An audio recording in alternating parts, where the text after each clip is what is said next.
நம்ம பலவீனத்தை அடக்கக்கூடிய ஆயுதத்தை குழந்தைகளே நாம் தான் கையில் வைத்திருக்க வேண்டும். அடுத்தவர்கள் எழுந்திரு என்கின்ற இடத்தில் உட்காராத.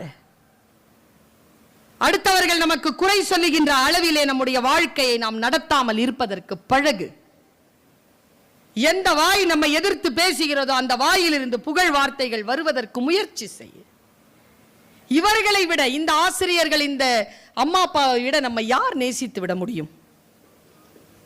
வேற யாரும் நம்மை உண்மையில் நேசிக்க முடியாது.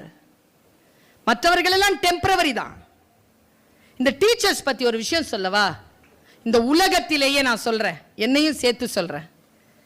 என் பிள்ளை ஜெயிப்பதை விட என் வகுப்பில் படிக்கக்கூடிய பிள்ளை ஜெயிப்பதை விரும்புபவள் நான். என் பிள்ளைக்கு நான் செலவழித்த நேரத்தை காட்டிலும் என் வகுப்பறையில் இருக்கக்கூடிய பிள்ளைகளுக்கு நான் செலவழித்த நேரம் தான் அதிகம். யோசித்து பார்த்தால் நம்முடைய வாழ்க்கையை நாம் தான் செலுத்துகிறோம். நாம் செலுத்துகிறோம் என்கின்ற அறிவு நமக்கு இருக்கணும். 15 to 17 வயசுக்குள்ள எதை செய்வாயோ வாழ்க்கை முழுவதும் அதைத்தான் செய்வாய். 17 to 25 வயதிற்குள் வாழ்க்கையில் எதை முடிவு செய்கிறாயோ அந்த ப்ரொஃபஷன் தான் உன்னுடைய லைஃப் லாங் ப்ரொஃபஷன்.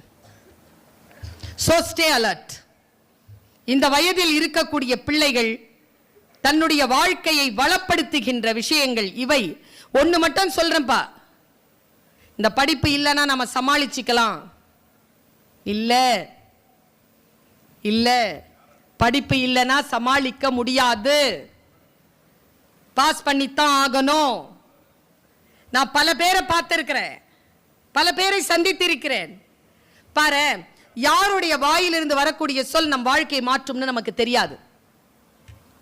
அது எந்த புத்தகத்திற்குள் உள்ளதுன்னு தெரியாது.